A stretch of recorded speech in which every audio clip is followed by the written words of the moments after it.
So these were wed, and merrily rang the bells, and merrily ran the years, 7 happy years, 7 happy years of health and competence, and mutual love and honorable toil, with children, first a daughter.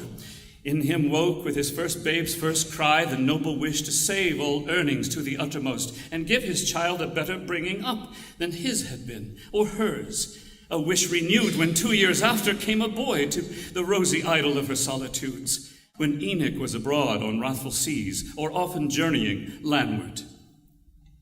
Then came a change, as all things human change. 10 miles to northward of that narrow port opened a larger haven. Thither used Enoch at times to go by land or sea, and once when there, and clambering on a mast in harbor, by mischance he slipped and fell. A limb was broken when they lifted him, and while he lay recovering there, his wife bore him another son, a sickly one.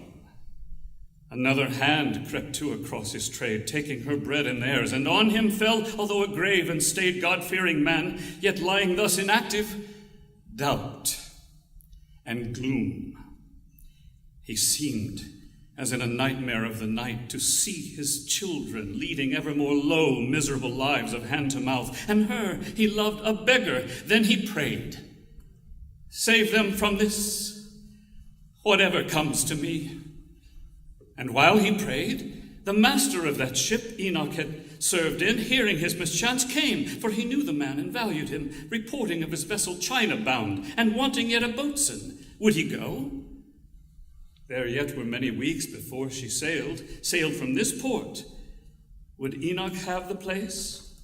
And Enoch all at once assented to it, rejoicing at that answer to his prayer. So now that shadow of mischance appeared no graver than as when some little cloud cuts off the fiery highway of the sun, and isles a light in the offing. Yet the wife, when he was gone, the children, what to do? Then Enoch lay long pondering on his plans, to sell the boat, and yet he loved her well.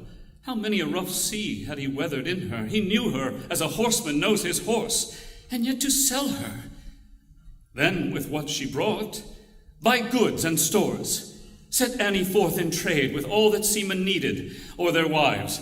So might she keep the house while he was gone. Thus Enoch in his heart determined all. Then moving homeward came on Annie pale, nursing the sickly babe, her latest born.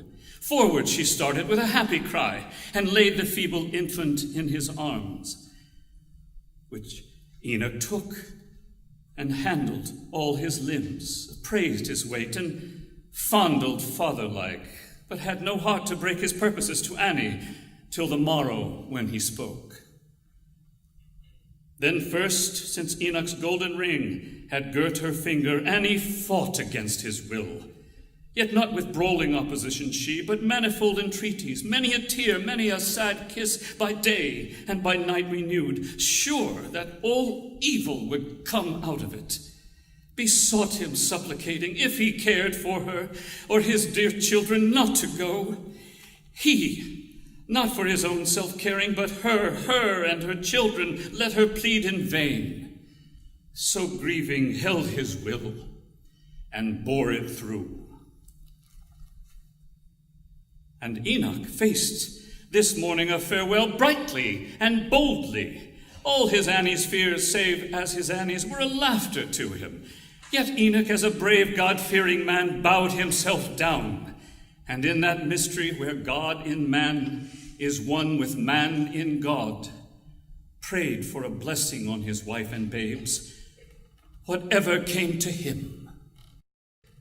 And then he said, "Annie, this voyage, by the grace of God, will bring fair weather yet to all of us. Come, Annie, come.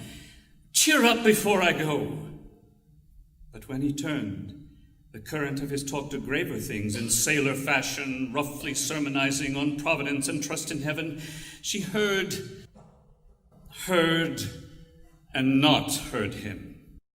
As the village girl who sets her pitcher underneath the spring, musing on him that used to fill it for her, hears and not hears, and lets it overflow. At length she spoke, O Enoch, you are wise. And yet, for all your wisdom, well know I that I shall look upon your face no more. Well then, said Enoch, I shall look on yours, Annie. The ship I sail in passes here. He named the day. Get you a seaman's glass, spy out my face, and laugh at all your fears. But when the last of those last moments came, Annie, my girl, cheer up, be comforted, look to the babes until I come again. Keep everything ship-shape, for I must go, and fear no more for me. Or if you fear, cast all your cares on God.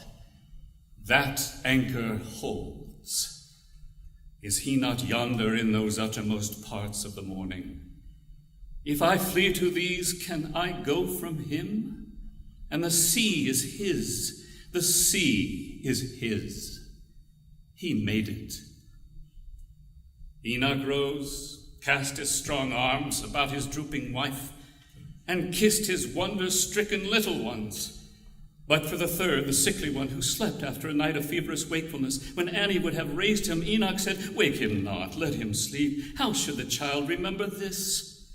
And kissed him in his cot. But Annie from her baby's forehead clipped a tiny curl and gave it. This he kept through all his future, but now hastily caught his bundle, waved his hand, and went his way.